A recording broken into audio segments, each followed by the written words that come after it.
Olá pessoal, hoje com vocês o Roberto Tomás, doutor Roberto Tomás, o nosso amigo Beto Marreco, aqui de São João do Nepomuceno, ele que é advogado, empreendimentos aí em Juiz de Fora, e agora com um novo empreendimento também aqui em São João, com a TMMG e também com a Pilar Negócios Imobiliários para vocês, né? Isso aí, Paulo. Agradecendo aqui os nossos patrocinadores do Garbosa News, Cicobi Credimata, a nossa cooperativa de crédito, a Elonet e a Ótica Cantinho dos Olhos. Além dos nossos apoiadores aqui na tela, você acompanha aí cada um deles com a sua logomarca e os serviços oferecidos para você.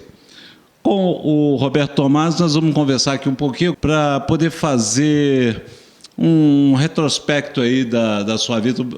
O Beto Marreco saiu de São João quando? Como que foi a escola? Quando você entrou? Como é que saiu? Como é que foi, Beto? Bacana, Paulo. Em primeiro lugar, é um prazer sempre estar aqui com você e você me dá a oportunidade de conversar também com seus ouvintes, telespectadores, seguidores, porque a abrangência sua é uma coisa fantástica, né? Sobretudo onde a gente pode falar de negócios imobiliários, de advocacia e da história do Beto Marreco, vamos dizer assim, né? Então, Paulo, a minha história é uma história muito simples, é uma história comum, igual a de muitos são-joanenses, né? Que, dada a especialidade que eu tive que sair de São João, né? Eu sempre advoguei com foco em assessoramento de empresas e principalmente de órgãos públicos. E aí, órgãos públicos que a gente diz aí de prefeituras e de câmaras municipais. Por conta dessa especialização inicial do meu escritório, eu tive que sair de São João, porque São João, fatalmente, se eventualmente o prefeito eleito não contratasse os meus serviços, eu morreria de fome. Dentro desse contexto, saí de São João, fui fazer a minha vida profissional fora, né? Trabalhei, eu tenho hoje 25 anos de advocacia, 25 anos de administração pública, né? De assessoramento. Eu ensino os prefeitos como é que eles administram seus respectivos municípios e estou no movimento de retorno para São João do Nepomuceno, né?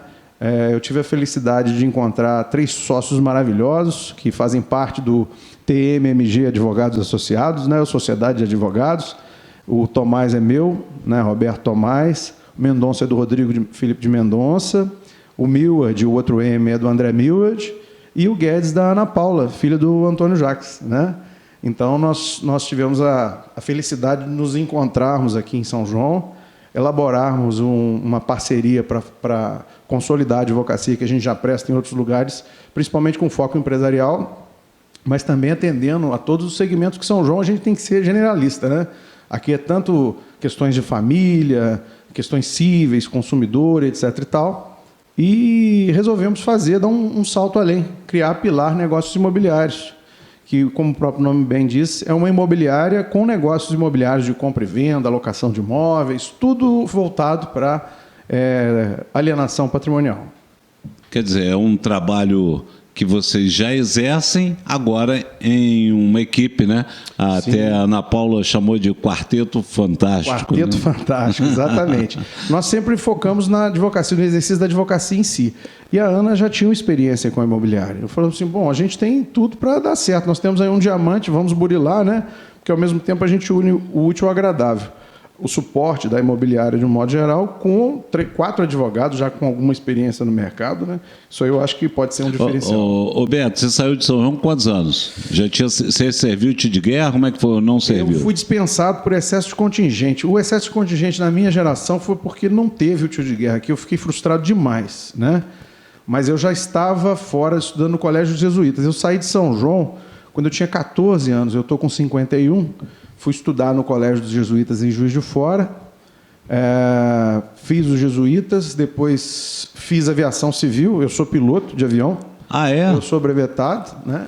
Lá no aeroporto da Serrinha, em Juiz de Fora. Falar nisso, teve um pouso em Florianópolis hoje de um Airbus lá da Latam, atravessado, você chegou a ver? Não cheguei, não. Então, depois nós vamos até mostrar aqui agora. Aí. Bacana. Mas aí eu fiz aviação, a aviação estava num momento de crise, né? Já estava pronto para o mercado, tentei a vida e sobrou para mim naquela ocasião voar para garimpo, né? Que era uma atividade que não é muito perigosa. Muito perigosa. E poucas oportunidades. E pista para pousar no garimpo, você sabe como que é, né? Sei. Você é piloto, você sabe. Sei. É São pistas curtas, com muitas árvores em volta, e às vezes você vai fazer um negócio com ouro, você não sabe se você vai comprar, se você vai vender, você vai ser morto, né? Porque isso acontece muito isso. Exatamente. Então, diante dessas circunstâncias, eu tenho um tio que é juiz, hoje juiz desembargador aposentado pelo Estado do Rio de Janeiro, que, conversando ele e meu pai, meu saudoso pai já não está mais com a gente aqui, nós resolvemos, né, por que você não faz direito? Num primeiro momento eu tive o foco para fazer concurso para juiz, etc. e tal. Fui para a Escola da Magistratura, que é uma pós-graduação, uma especialização, com especialização em Direito Público muito difícil no Rio de Janeiro, mas com foco para preparar para a magistratura. Fui convidado pelo meu antigo sócio, doutor Igor Vanelli, que foi promotor de justiça aqui em São João, para compor o escritório dele. Não me via como juiz, como promotor, dentro de um gabinete. Isso é uma coisa que nunca me desceu muito bem. A advocacia ela é muito mais desafiadora. Você está aqui hoje, amanhã está em outro lugar. Isso é muito bacana, né? Sobretudo na defesa do direito do seu cliente, do seu constituinte. Né? Eu costumo dizer que o advogado é um bastião da defesa da democracia, de um modo geral, apesar de alguns desvios e da postura politizada que a OAB vem adotando ultimamente, né? Não aqui em São João, mas a OAB é a nível nacional. Aqui nós estamos muito bem representados. Vem mudando um pouco o foco do negócio? Sim. De uns tempos para cá, o presidente nacional da OAB resolveu fazer proselitismo político. Eu acho que esse não é o papel da OAB. Ela pode e deve tratar assuntos políticos, mas, sobretudo, na defesa dos princípios e valores democráticos, republicanos, que é o que nós preservamos e devemos manter. Mas não é isso que está acontecendo ultimamente. Infelizmente, não. O Supremo Tribunal Federal tem adotado uma postura de rasgar as garantias constitucionais em muitos dos casos. Assim, isso vem gerando, inclusive, uma revolta dos magistrados concursados. Né? Eu tenho vários amigos que são juízes, promotores. Há uma verdadeira revolta da posição do Supremo, principalmente do Supremo, né? Mas, enfim, e a passividade com que a OAB se porta, a OAB frisando, de nível nacional, né? Então, resolvi fazer Direito e me formei, me graduei em Direito pela Universidade Federal de Juiz de Fora, fiz 2 especializações em Direito Público na Escola da Magistratura do Estado do Rio de Janeiro e na própria Universidade Federal de Juiz de Fora, além de me graduar como contabilista pela Fundação Machado Sobrinho, onde, anos depois, eu fui professor tanto da graduação quanto da pós-graduação de contabilidade tributária. Né? Manja tudo lá da tributação. Quem dera. Eu aspiro muito isso, né? Esse conhecimento, mas... Mas o conhecer, ele vem assim, né? Sim. Ele vem paulatinamente, mas vem formando cada um de nós, né? Eu costumo dizer que o conhecimento é angustiante. E quanto mais você estuda, mais sofrimento te causa. Concordo. E menos você conhece. Porque se você se aprofunda mais no conhecimento, em todas as ciências, não é só a ciência jurídica, não. Aquilo vai te dando mais base, mais capacidade e abrindo o leque. E aumenta as dúvidas. Sim. O Sócrates já dizia isso, né? Lá na Grécia Antiga. Né?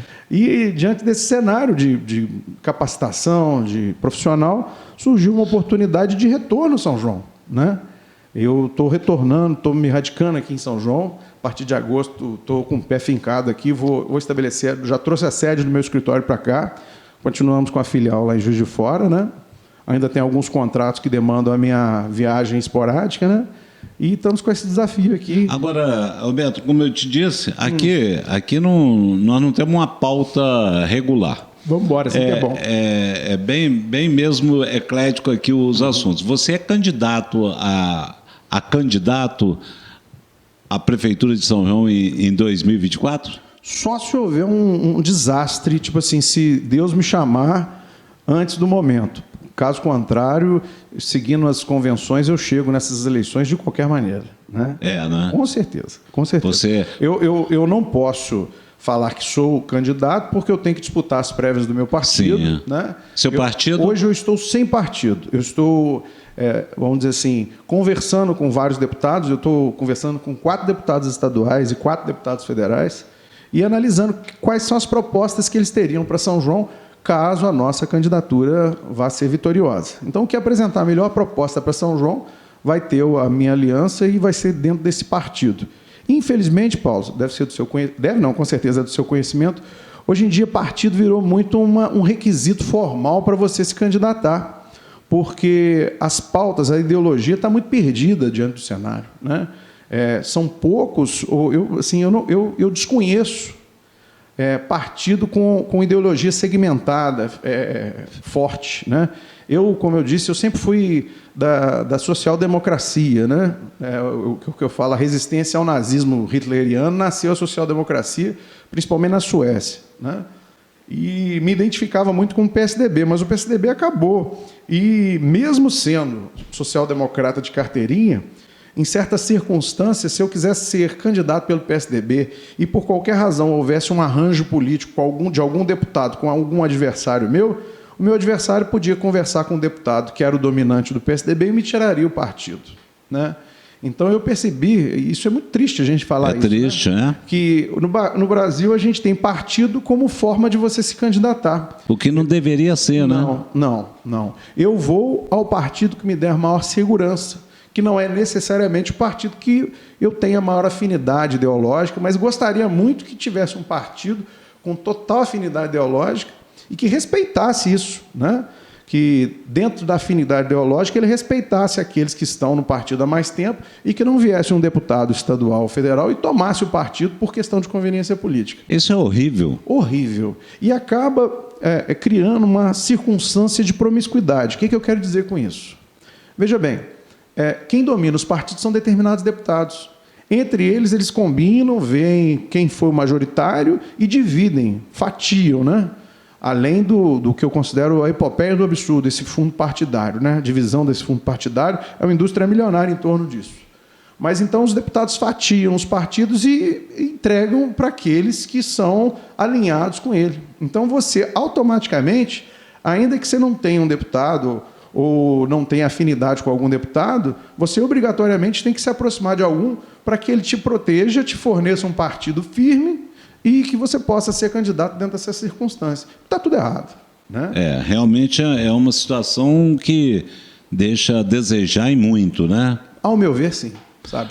Eu gostaria de ser candidato sob circunstâncias muito diferentes, num partido cujo programa eu me afinasse ideologicamente, que desse segurança para aqueles que estão filiados no partido e que não submetesse esse jogo de cadeiras de trocou o deputado, toma-se o partido. Né? Porque você está falando uma coisa que eu concordo com isso, porque às vezes o que eu penso, eu tenho que estar num partido que está em paralelo comigo, ou seja, eu penso igual, eu quero igual. E hoje, praticamente, as decisões são tomadas lá. Sim. E você fica para cá. À mercê. E não opinou em nada. Não, exatamente. Né? Mas então 2024, nós podemos contar então com a sua candidatura. Pode sim. Se o povo achar que é o Beto Marreco. Com certeza. Eu costumo Como é que vai sair o nome na cédula? É Roberto Tomás ou Beto Marreco? Acho que os dois. Há a possibilidade, né? Porque é uma marca, né, Beto? O Roberto Tomás, fora de Juiz de Fora e nas prefeituras onde eu trabalho, por exemplo, eu brinco muito que nós temos uma cidade irmã, 2 cidades irmãs aqui na região, Rochedo e Descoberto. Todas as duas eu já passei por elas. Hoje eu estou em Descoberto, mas tenho grandes amigos na administração de Rochedo. Não tem cidadão, não tem divindade que faça as pessoas me chamarem de Beto, de Roberto, doutor Roberto Tomás, assim, o mínimo do doutor Roberto. Em alguns lugares, doutor Roberto Tomás. Né? Então, fora de São João Nepomuceno, se perguntar ao Beto, ninguém conhece o Beto. Né? Conhece o Roberto Tomás. Aqui, desde, como eu já falei algumas vezes, né? Desde que existem os marrequinhos ali na rua da farmácia do Batuta, onde hoje a Secretaria de Educação, Beto, que eu sou Beto Marreco. Já me colocaram muito de pé ali naquele gradil. Você chegou ver. Ué. Era moleque. Não, com certeza. Aquele patinho ali é da minha bisavó, mãe do meu avô. Aquele tem mais de 100 anos. Aquele deve ter... Do doutor Írio, né? A dona Nhanhá. É a mãe do doutor Írio. Doutor Írio, Aquilo ali deve ter 120 anos. Então, aproximadamente. Eu lembro que meu pai me levava lá e colocava lá ali no muro ali para ver. Então, ali é uma marca registrada. E hoje ainda tem lá, né? Tem sim. Hoje estão uns patos, né? Ou Não, tem marreco? Marrecos australianos. Opa! Né? Ô Beto, mas vamos dizer assim, você, como prefeito de São João Nepomuceno, o que você tem em mente? Ô Paulo, eu penso muito na base, né? Não dá para falar que o prefeito pensa numa coisa só, mas eu acho que o prefeito ele tem por obrigação voltar os seus olhos para a educação. Para mim é a base de tudo, de educação, o que já está virando talvez uma marca repetida, né, de tempo integral. Fala-se muito e implanta-se pouco, né? Eu tenho por meta a valorização do servidor público de São João Nepomuceno, sobretudo o professorado, porque agora a gente tem a lei do piso, mas eu acho que o professor ele tem que ganhar mais, né? Então, tenho por meta qualificar e remunerar bem os servidores, sobretudo os professores municipais, para que nós tenhamos o orgulho de ter o profissional mais qualificado da nossa região. E, consequentemente, isso o reverbere para dentro das salas de aula, para que nós tenhamos os melhores alunos da região. Só que há muito o que fazer, muito o que fazer. Precisa-se ter eu costumo dizer que a educação sozinha, ela é um tripé com um pé só. Ela não para em pé. A gente precisa ter ao lado dela assistência social, trabalho de assistência social. Imagina as seguintes circunstâncias que eu já vivenciei aqui em São João. Uma criança, ela entra na escola 7, 8 horas da manhã e sai às 5 horas da tarde, 5, 6 horas da tarde. Vai para casa e encontra um quadro onde os dois pais, os seus pais, são dependentes químicos. Essa realidade acontece algumas vezes, né? Então, a gente precisa da assistência social para acolher essas crianças, para que ela tenha um norte, ela tenha um direcionamento, e os pais tenham uma oportunidade de sair desse ciclo vicioso. Então, a educação sem assistência social, você ainda tem um tripé com 2 pés. Aí a gente precisa trabalhar a diversidade de oportunidade. Nós temos aqui um diamante. O que é o diamante que a gente tem? A nossa cidade é vocacionada para a confecção, cujo polo a gente não pode perder essa condição. E vem aí a China ameaçando a nossa primazia, né? A China está cada vez produzindo mais e mais barato. Então, nós precisamos diversificar o nosso parque industrial. Trazer para cá indústrias vinculadas, por exemplo, como acontece em Ubá, a indústria moveleira, calçadistas talvez, mas tem a grande barreira da China, mas nós temos, a gente não pode perder que nós tivemos a Silder e a Dessan, né, que foram referências, então nós temos mão de obra qualificada. Dragão, né? Dragão, né? Então nós temos essa memória afetiva e profissional. Com esses três nortes, esses 3 eixos, eu acho que São João pode mudar muito a sua cara. Isso, os eixos principais. Agora, existe também outros focos de atuação que eu costumo dizer que são também prazerosos, né? A gente tem a questão da diversidade, da inclusão, a gente olhar as pessoas diferentes para incluí-la no meio. Eu costumo dizer respeito ao ser humano, independentemente de gênero, cor, raça, sexo. São João é uma cidade plural, eu acho muito bacana. A gente é progressista, a gente é liberal aqui em São João. Nós temos uma tradição de vida noturna, né? Isso pode ser um potencial muito grande. E um prazer que eu tenho, eu sou cachorreiro, eu sou gateiro, eu sou dos animais, né? Existe uma gama de gente cachorreira aqui em São João de proteção aos animais. A gente precisa criar o nosso sistema único de assistência animal, né? Para castrar os animais que são soltos aqui na nossa cidade, para evitar esse contingente de animais abandonados. Muita gente solta animal aqui, né? De fora trazem para cá. Eu aprendi, por isso que eu te falo, tem hora que Deus escreve certo por linhas tortas. Eu não gosto de misturar religião com política, não, mas essa frase cai muito aqui no momento, né? Deus me deu a oportunidade, a vida dos meus pais, tem gente que não acredita no Senhor, de trilhar esse caminho de administração pública, né? Vinculado à administração pública. E por conta do ano de 2007, mais ou menos, eu era assessor do prefeito de Rio Pomba, o senhor Giovanni Messias Soares Bahia, hoje um grande amigo. Prefeito de onde? Rio Pomba. Rio Pomba. Rio Pomba. Acho que ele vem, inclusive, candidato nessas eleições, eu não sei ainda, né? Tomara que venha. Foi um dos melhores prefeitos com quem eu tive o prazer de trabalhar. E ele fez uma coisa que eu achei um passo muito interessante. Fez um canil em Rio Pomba. Só que o remédio virou veneno. O que aconteceu? Ubá, Visconde do Rio Branco, Guarani, as cidades no entorno, sabendo que Rio Pomba tinha um canil, começaram a julgar os animais dentro de Rio Pomba. E a capacidade do canil parece que era para 200 animais, em menos de um mês. um mês de funcionamento, superlotou. E a gente deu para observar que nessa ideia fantástica, num primeiro momento dele, de criar um canil municipal, na realidade estimulou o aumento do problema, que todo mundo sabendo na região, que era a única, se todas as cidades de Minas Gerais tivessem um canil, talvez a realidade fosse outra. Mas todas as cidades no entorno que tinham problema com cachorro julgavam cachorro em Rio Pomba. Então não deu certo. Uma medida que eu vejo é você tratar o animal, né? Evitar a proliferação de zoonoses, castrar, mas, sobretudo, castrar. Uma atividade muito ativa. E tem muitas pessoas que não têm condição de castrar os animais. E hoje nós temos profissionais aí qualificados. Super qualificados. Basta fazer um credenciamento, pegam os veterinários da cidade, estipula-se um valor que seja digno para remunerar a castração e faz uma senha, tantos por mês, e vai castrando. Né? Isso. Para aqueles que não têm condição de pagar uma castração. Quem tem condições não vai fazer, não vai. Às vezes faz. Às vezes faz. Às vezes faz, mas é isso aí. O importante é o resultado, né? Ô Beto, quando a gente fala de política, certo.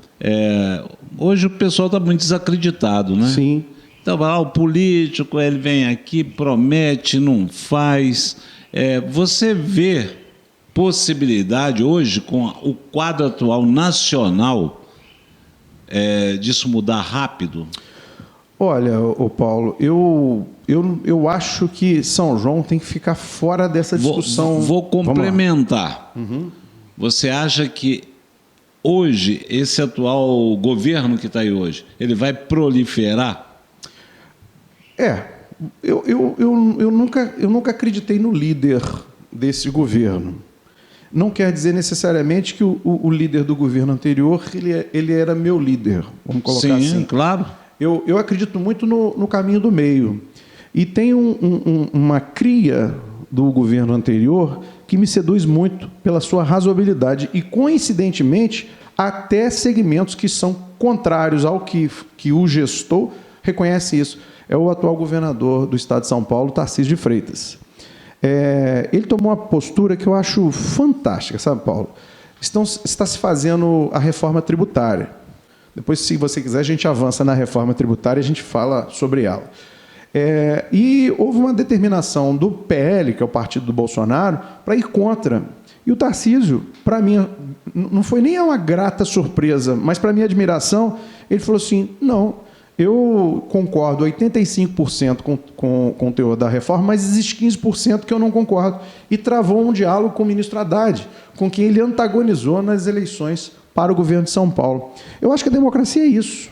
E, diga-se de passagem, o debate do Haddad com o Tarcísio foi, para mim, o debate de mais alto nível que eu já vi na história da política brasileira. Um diálogo e um debate com substância que não se criou inimigo, né? Cria-se muito essa visão da política de, se eu estou do lado de lá, eu sou inimigo do lado de cá. Parar com isso, gente. O político ele é representante do povo, é um agente público, um agente que representa o cidadão que vota.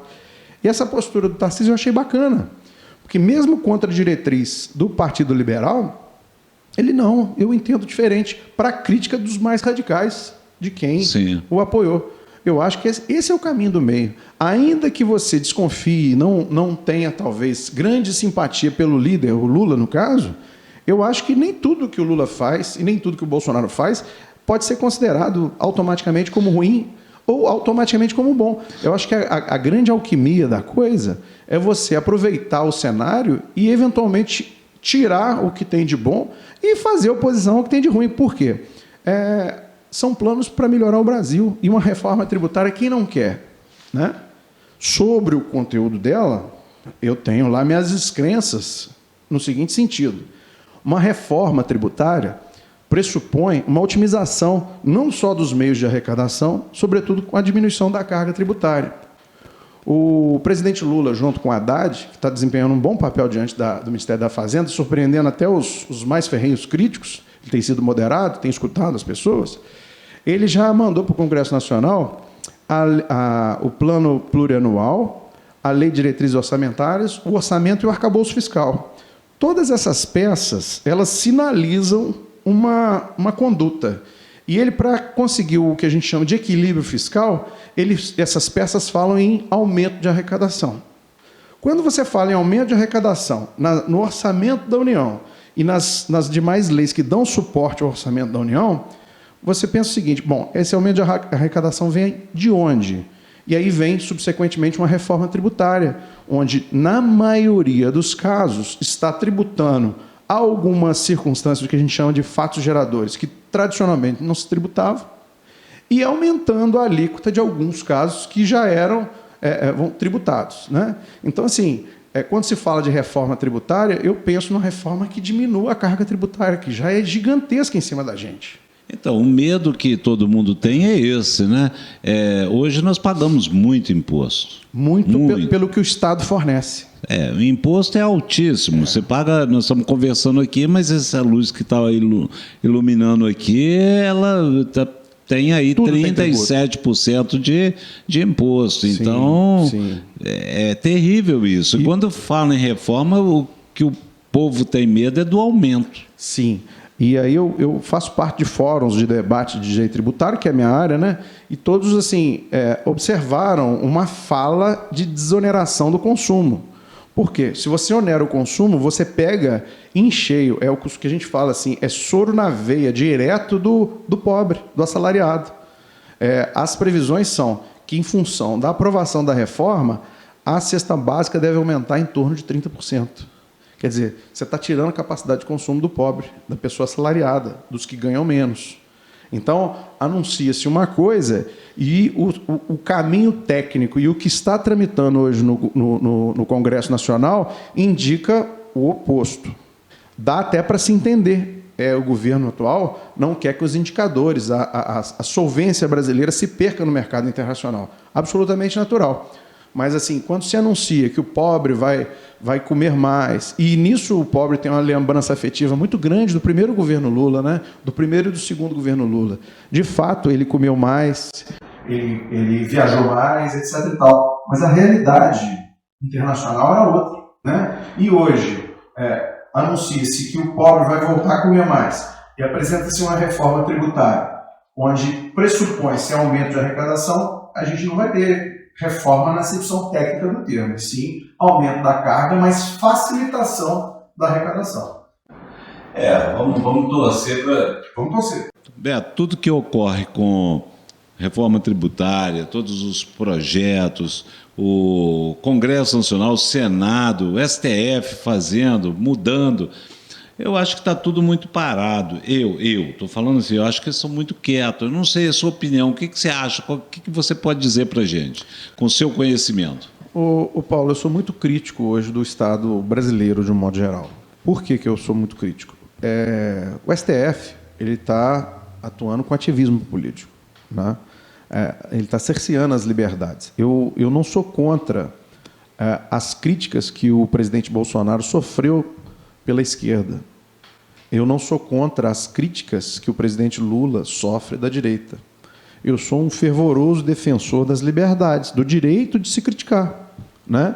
Só que o que se tem visto hoje no Supremo é um viés muito restritivo enquanto às liberdades.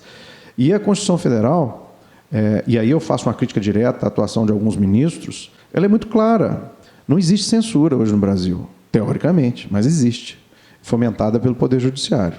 Então, sou contra essa postura, porque mais perigoso do que abusar da liberdade que tem é tirar a liberdade que nós conquistamos a duras penas, sobretudo pelos movimentos populares. Eu falo aqui da contramedida da Revolução de 64, o movimento das diretas, a Constituição de 1988, que é uma Constituição cidadã, e ela fala claramente, se alguém for atingido em sua honra, ele possui direito de reparação, inclusive na esfera criminal. Se eu, por qualquer razão, vier a te ofender, falar inverdades, mentir a seu respeito, você pode me processar na esfera criminal, na esfera civil, na esfera criminal, penal, a mesma coisa, né? Então, eu penso isso, que eu acho que a própria Constituição indicou o caminho, que está sendo desvirtuado. Estão tirando sites do ar, estão proibindo determinadas pessoas de falar, ao argumento de proteção de que são fake news. Eu acho, assim, a sociedade vai encontrar o caminho, que as fake news também são lamentáveis, sim, né? São. Se destrói a reputação de uma pessoa com uma notícia que, a pretexto de ser verdadeira, ela é falsa. Eu acho que isso é atitude de gente covarde, né? eu aprendi com meu saudoso pai, que você critica o seu adversário olhando na cara dele, falando o que você pensa, e não fomentando notícias falsas para que ele tenha a sua reputação manchada. Se você considera que ele tem uma mancha na reputação e você acha que isso é tema para a defesa das suas liberdades, você fala olhando na cara do seu agressor, do seu contentor, do seu adversário, mas não da forma como se utiliza atualmente, forjando fake news. Eu acho isso... Quem fomenta e prolifera e cria fake news são pessoas covardes, na minha visão. Só que aí vem a contramedida. Bom, a pretexto de se controlar fake news, tiram-se sites do ar, proíbe-se a liberdade de expressão? Não, a Constituição não fala assim. Ela fala o seguinte: olha, quem tiver sua imagem manchada tem direito à reparação moral. E, no caso, a reparação do Estado na esfera criminal, que pode prender uma pessoa quando fala falsamente a respeito de uma pessoa. Essa é a minha posição em relação ao Supremo. Em relação ao Congresso Nacional, entra governo, sai governo, entra governo, sai governo, não é o atual, não é o anterior, são todos, desde o Itamar Franco, vamos colocar assim, desde antes do Itamar Franco. O Congresso Nacional virou um mercado de troca, né? Uma moeda de troca. Uma moeda de troca, né? A função precípua do Congresso Nacional, da Assembleia Legislativa e das câmaras municipais é fiscalizar o Executivo e o quê? Elaborar as leis que são as condutas que nós otorgamos a eles o poder para moldar o que a gente chama de, o Rousseau falava, de contrato social, né? Só que, o que a gente observa? Aconteceu no Bolsonaro ou está acontecendo com o Lula agora? O Congresso fica letárgico, parado, né? E não quer agir, a não ser que se distribuam emendas para os deputados, para os senadores. Fica aquele jogo de interesses, né? Eu acho que é o que eu falo. O Aristóteles falava lá atrás, existem formas que vão sendo degeneradas. E, lamentavelmente, todos os governos, todos os presidentes da República, se querem ter a governabilidade, eles têm que se submeter a esse jogo de interesses. E a democracia, o Estado democrático, o Estado federativo não foi feito para isso. Lá atrás, ele vem da Revolução Francesa, da Revolução Norte-Americana, né? Que são revoluções cidadãs, né? Lá atrás, se estabeleceu, na forma federativa, se estabeleceu que os poderes, o judiciário, julga, diz o direito, daí judiciário, juris dicere, dicção do direito. O Congresso Nacional, ele fiscaliza o Poder Executivo ao mesmo tempo que criam as normas de conduta, e o Poder Executivo, ele executa aquilo que a lei o permite, né? Essa que é a função precípua. E existem o que a gente chama de sistema de freios e contrapesos, que são determinadas medidas, como, por exemplo, o Senado tem a prerrogativa de julgar um ministro do Supremo Tribunal Federal. Ele pode, eventualmente, tirar um ministro do Supremo Tribunal. Isso nunca aconteceu na história federativa brasileira. Nunca aconteceu. Então, o Senado não exerce o papel que é de, eventualmente, apurar a responsabilidade do ministro. E existem decisões esdrúxulas, né? Como também o Congresso Nacional exerce a sua função de quê? De julgar o presidente da República por crime de responsabilidade, quando extrapola, em certa medida, não o judiciário, são as funções atípicas, né? Ao mesmo tempo que o presidente da República tem o poder de legislar excepcionalmente na edição de medidas provisórias. Quando há urgência e relevância na matéria, ele pode editar.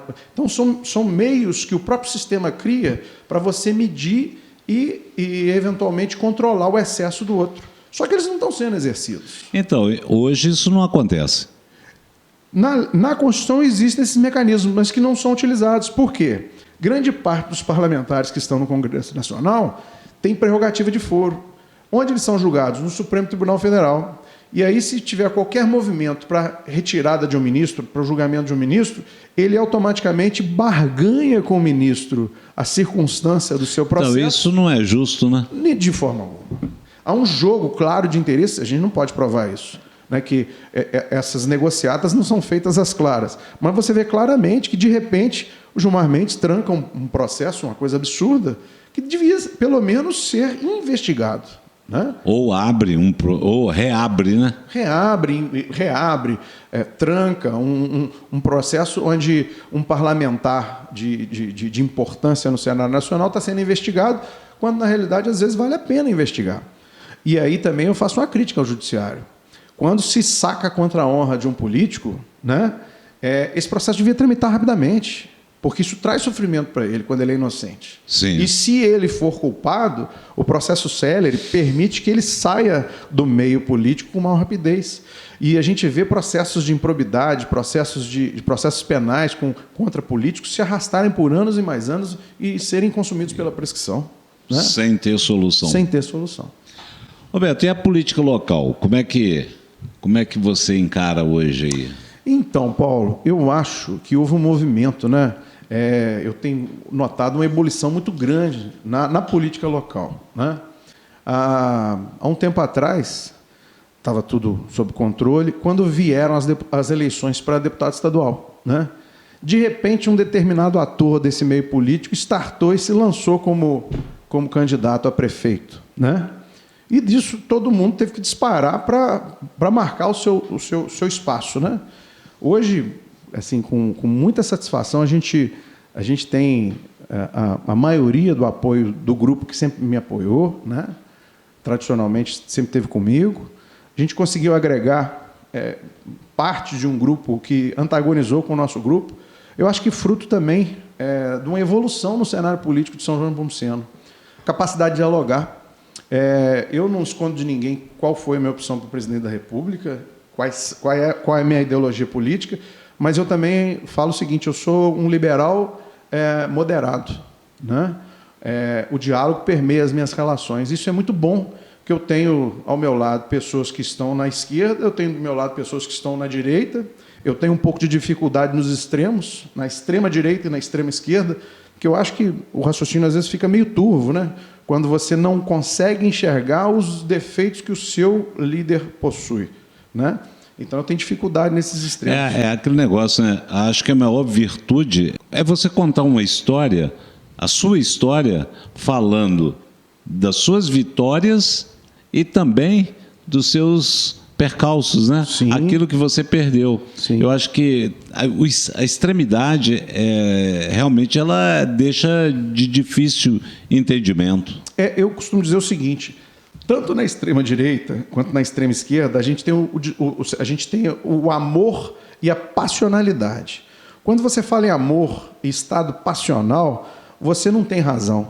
Quem aqui não foi apaixonado uma vez na vida e às vezes o seu melhor amigo ou a sua melhor amiga falou assim, esse cara ou essa mulher não presta, e você não enxergava nada disso. Passados anos, quando a paixão se acabou, você fala, realmente, aquele meu amigo tinha razão, ela não foi uma pessoa legal comigo. Né? Quando você está falando de extremos, você está falando de passionalidade, você está falando de adoração. E no Brasil tem isso, você tem ícones, né? Líderes que são adorados pelos dois lados, um do lado de cá, outro do lado de cá. Eu acho que nesse segmento, quando você fala de adoração, é difícil você trazer o discurso racional para que essas pessoas possam fazer a síntese crítica. Eu lembro, certa feita, eu discuti com um bolsonarista da extrema-direita, né? E eu falei, eu não consegui conversar com o cara. Ele só via... Eu via, por exemplo, alguns avanços no governo Bolsonaro, como via críticas, por exemplo, em relação ao desmatamento da Amazônia. E ele falou assim, mas sempre desmatou. Mas pelo fato de sempre se desmatar a Amazônia, não quer dizer que a gente tenha que compactuar com o desmatamento, não. A gente tem que lutar para que o governo dê cada vez avanços maiores. Né? O que está certo continua certo, o que está errado tem que corrigir. Aí vem o discurso passional, que relativiza os erros do seu amor, do seu líder, porque ele não enxerga defeito nos seus líderes.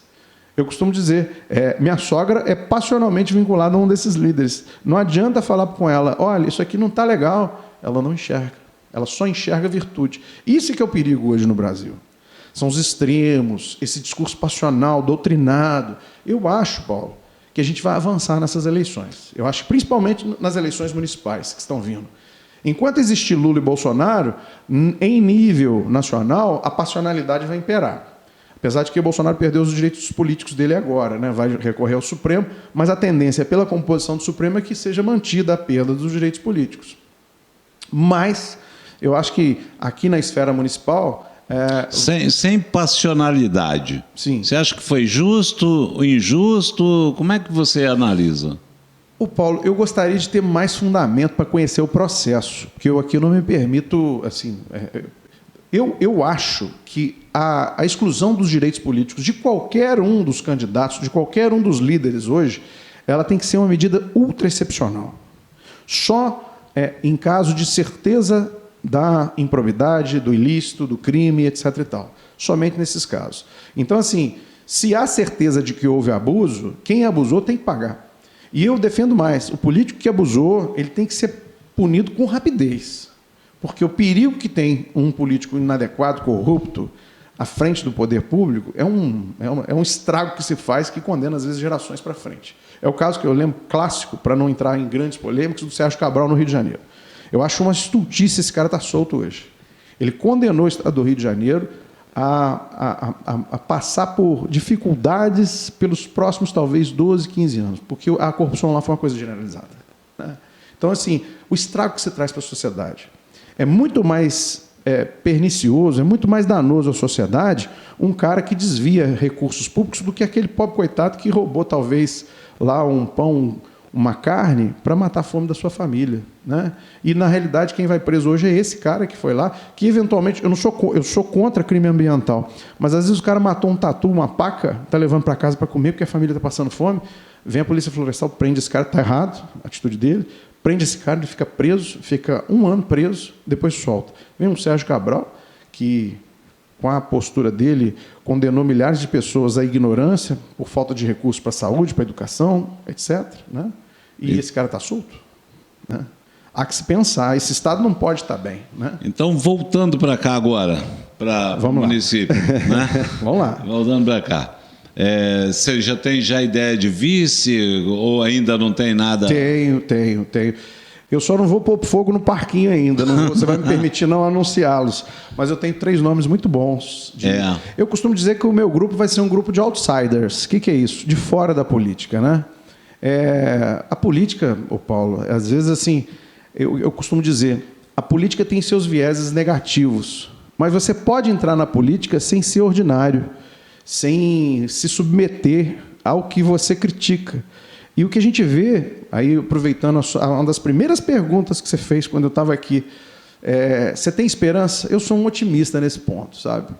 Eu acho que, assim, por mais que palavra não seja um valor, talvez, para algumas pessoas, integridade, firmeza naquilo que pensa, né? Eu acho que isso ainda tem cabimento. Então, se você age assim na sua vida, você traz isso para a política. E quando você se depara com falta de integridade, falta de palavra, você, a pretexto de conseguir se eleger, você se submete a esse tipo de circunstância, eu acho que isso é terrível. Ou você se mantém firme naquilo que você acredita, ou então você vai ser mais um dos corruptos que você critica hoje. Então, é nesse norte. E eu fico muito tranquilo para falar sobre isso, sabe, Paulo? Porque eu me fiz profissionalmente, eu me fiz financeiramente. Hoje eu tenho muito mais do que eu preciso para viver, né? Eu costumo dizer que eu não tenho liquidez, mas eu tenho patrimônio, né? Então, eu quero ter um pouco mais de liquidez para ter um pouco mais de tranquilidade. Mas eu formei um patrimônio que dá para eu e minha família viver muito bem. E se fosse alçar voo político, eu acho que eu teria muito mais chance de ser um deputado estadual ou um deputado federal. Por quê? Eu já passei por 150, 160, talvez 170 prefeitos.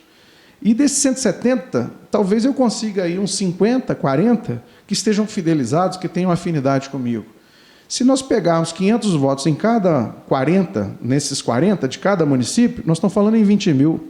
Se eu me lançar deputado aqui em São João, até pela afetividade que a gente tem em São João, eu vejo no caso do ex-prefeito Célio Ferraz, que teve, eu acho que em torno de 10 mil votos, quando se lançou deputado, a tendência é que a cidade apoie o candidato local. Então, eu estou falando aí de um universo de 30 a 40 mil votos, né? Então, a chance de ser eleito... Eu lembro que o Isauro Calais foi eleito com 22 mil votos, né? Então, a chance de eleição numa situação dessa, eu acho que é muito grande. Só que eu não quero seguir carreira política. Eu vejo hoje em São João erros grosseiros de gestão. Me desculpa a franqueza, mas, assim, nossa saúde, está faltando médico, nunca se morreu tanta gente de dengue como está morrendo aqui hoje. Nossa educação, nossa assistência social está numa situação... O nosso servidor público está angustiado, está agoniado, o servidor efetivo está com medo. Eu, quando converso com o servidor efetivo, eu falo assim, tomara que você venha nos libertar. Eu tenho muito apoio dentro do servidor efetivo da prefeitura, sabe? E eles falam assim, a gente vai precisar de fazer um trabalho de recursos humanos enorme, né? A prefeitura, a quantidade de cargo comissionado que foi criado, é um sentado no colo do outro. Isso não pode ser assim, né? Demoramos aí 2 anos e meio para construir 3 portais. Que eficiência é essa na administração pública? Então, eu enxergo isso como algo a ser corrigido, sabe, Paulo? E é para isso que eu estou entrando. Estou querendo entrar, estou querendo modificar, porque eu aprendi com a experiência de 25 anos, ensinando ao prefeito, vendo o que deu certo, o que deu errado, como foi o caso que eu citei a você aqui de Rio Pomba, de não fazer um canil, porque senão eu vou trazer os cachorros da região toda, mas investir, talvez, na criação do Sistema Único de Saúde Animal, onde as pessoas carentes possam levar seus cachorros para serem castrados, né? Cuidados. O médico que falta hoje, na sua visão, falta por quê? Olha, são dois fatores. O médico é uma mão de obra ainda escassa e muito qualificada, né? Se não fizer um processo seletivo onde você apresente salários compatíveis com a raridade que ele ainda tem no mercado, ele não vem para São João. Ele fica em Juiz de Fora, ele fica em centros maiores, né? Ao mesmo tempo, nós perdemos alguns médicos fantásticos que estavam em São João, foram para Bicas, né? A gente perde alguns médicos. Por que Descoberto não tem esse gap todo? E hoje Descoberto é um exemplo em educação aqui na região. O que está acontecendo em São João? Por que em Rio Novo hoje é o melhor carnaval da região e em São João está esse carnaval ainda em ebulição? Apesar de eu ser um entusiasta e sempre estar aqui no carnaval. Por que a exposição de Bicas é uma exposição fantástica, com atrações fantásticas, e São João continua com essa timidez? Alguma coisa está acontecendo. E os médicos não são diferentes. Se você dá condição para o médico, para o profissional, e não adianta trazer o acadêmico recém-formado para atender na ponta, porque só quem sofre, está com o seu filho, está passando mal, e você chega num pronto atendimento e não tem médico para te atender, sabe o sofrimento que isso acontece? Respeitando o valor do acadêmico, ele não tem experiência ainda, né? Ele precisa ser acompanhado. Ele tem valor. Olha, é bom deixar isso bem claro. Ele tem valor. Mas o pronto-socorro, por exemplo, ou o hospital, precisa de um profissional com... gabaritado. Eu vou além. O meu filho foi acometido num quadro grave de miosite. Miosite é uma inflamação nos músculos causada por um vírus. Lamentavelmente, a maior parte da população não tem, mas eu tenho plano de saúde. Eu fui parar com ele urgente, porque o doutor Edmilson, um médico competente que está aqui em São João, pediatra, felizmente me acolheu, falou assim, vai lá na Sueli, faz um exame de sangue, que pode, o PCK total, ele pode estar com um problema de miosite.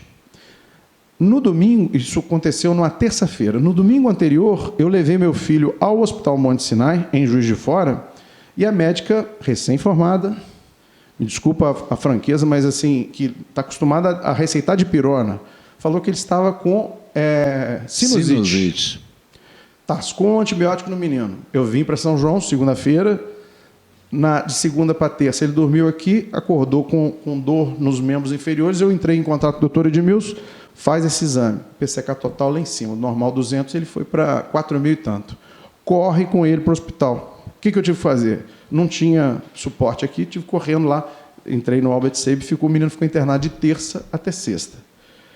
Não estou tirando o mérito de quem está se formando, mas lá no Monte Sinai, era uma acadêmica, saiu da fralda agora, ela deu um atendimento, um diagnóstico errado, e Casa de Ferreira Espeto de Pau. Eu só não processei o hospital e a médica por uma questão de consideração, porque eu ia acabar com a vida dela, né, já com a mancha dessa. Mas erro grosseiro, eu podia ter matado meu filho. E quando você se coloca nessa condição de vítima das circunstâncias, você pensa no pobre que não tem a opção de se socorrer da rede particular, de procurar ser amigo do Edmilson Sanabio para poder pedir um suporte. Ele só tem um atendimento aqui do local. E você vai e seleciona um médico que, eventualmente... Sou contra médico, não, muito pelo contrário, sou a favor dele. Só que eu quero um médico qualificado para atender melhor meu povo, a minha população. Porque ele não tem opção. Ele só tem o sistema de saúde que pode suportar. Eu, Paulo, diuturnamente recebo contatos de pedidos de pessoas que, graças a Deus, a gente consegue, nesse tempo todo de caminhada com órgãos públicos, a gente é bem relacionado, de encaminhamento médico, disso, porque não está agarrado aqui, está agarrado ali. Eu nunca tive tantos contatos para tentar interceder, para ajudar as pessoas daqui de São João. Em Descoberta não tem essa demanda. Em Rochedo eu não vejo essa demanda. Então tem muita coisa para fazer, né? Muita, muita. Roberto, antes de terminar, vamos dar uma paradinha agora. Ok. Um cafezinho, uma aguinha aqui com Cicobi. a caneca do Cicobi.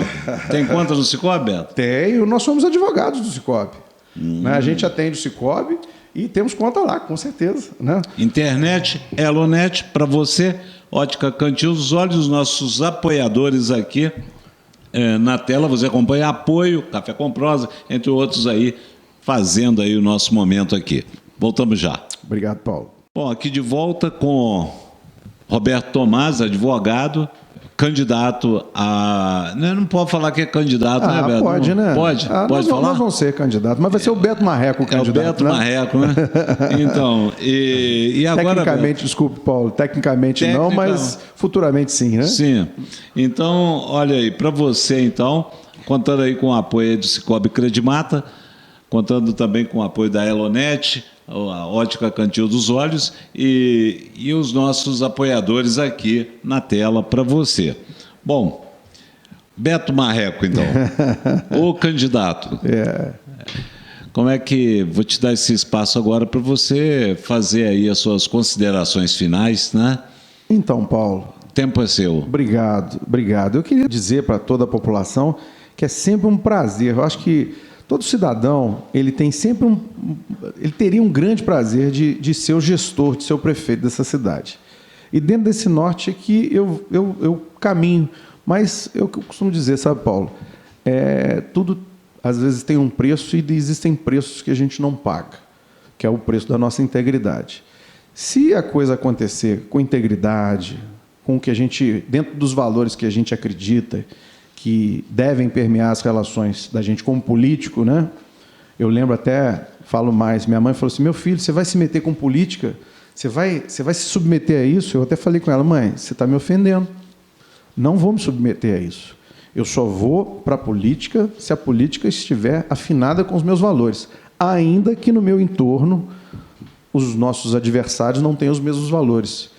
Sou contra a questão da compra de voto, o clientelismo eleitoral. Sou contra a promessa daquilo que não se cumpre, né? Sempre atuei como telespectador da vida política, né? E agora eu quero me tornar um elemento de modificação social. E o meu grande mote, Paulo, aqui em São João, se e quando me conseguir a indicação do meu partido para ser candidato, eu acho que eu vou conseguir, em sendo prefeito, ter um carinho muito especial com os bairros. Eu costumo dizer que o centro tem tudo que a população do centro precisa, mas a grande atenção que a gente tem que ter são com as pessoas humildes, com as pessoas mais carentes, sem qualquer tipo de demagogia, né? A gente viveu um período de muita violência, só que a grande maioria das pessoas que estão nos bairros são pessoas honestas, corretas. A violência é um fenômeno, é uma exceção, é um fenômeno isolado, mas se não se cuidar dela, se não se tiver um carinho especial para essa população desassistida, aquilo toma conta, né? Então, será uma gestão focada nos bairros, na atenção na saúde, né? Porque só quem é pai, quem é mãe, sabe o desespero que é estar com seu filho no colo, ardendo 40 graus, 41 graus de febre, sem um médico para atender. Horrível, né? Educação, a gente tem que pensar no futuro, né? Porque se você dá educação a quem precisa, você está investindo no nosso futuro, né? E oportunidade, né? Trazendo para São João mais indústrias, mais oportunidades. Por quê? Muitas pessoas viveram e morreram atrás de uma máquina de costura, com muita integridade, uma coisa elogiável. Só que, às vezes, elas não querem isso para sua prole, para o seu descendente. Ela quer outra oportunidade, diferente daquilo, e é absolutamente louvável que ela, assim, deseje, né? Então, qualificação dessa força de trabalho, diversidade do parque industrial, né? Para a gente voltar a ser aquela cidade garbosa de outros tempos, né? Eu vivi São João, onde a gente saía, chegava na rua às 8 horas e ia embora fechando às 6 horas da manhã, com angústia no coração, porque era tão bom ficar aqui em São João. Às vezes, incentivar mais as atividades culturais, a diversidade, a oportunidade e, sobretudo, o lazer dos jovens, né? Que às vezes eles querem, mas não têm, né? E São João é uma cidade fértil para isso. A gente tem força de trabalho apta para a qualificação, a gente tem uma gama de pessoas com muita vontade de trabalhar, né? E a gente tem conhecimento para saber aonde buscar, como fazer e como executar uma política pública afinada com os anseios da população, né? Beto, muito obrigado, um privilégio conversar com você sempre. Obrigado por ter vindo aqui no Garbosa News. A gente está aí tentando fazer o melhor, levando para você aí informação correta, sem distorção. Voz do Beto Marreco aí, que já garantiu que é candidato, né, por ele, candidato às eleições de 2024. O prazer é todo meu, sobretudo estar diante do seu público, né, que é um público bacana, né? É um prazer muito grande. Muito obrigado pela oportunidade, Paulo. Beto, tudo de bom. Satisfação, viu? Até breve, né? Se Deus quiser. E vamos voltar mais vezes. Só me chamar que eu venho. Você vem comigo, Garbosa News, Cicobi Credimata, Elonet, Ótica Cantinho dos Olhos e os nossos apoiadores aí que você acompanhou durante o programa. Vem comigo, tem mais sempre, viu?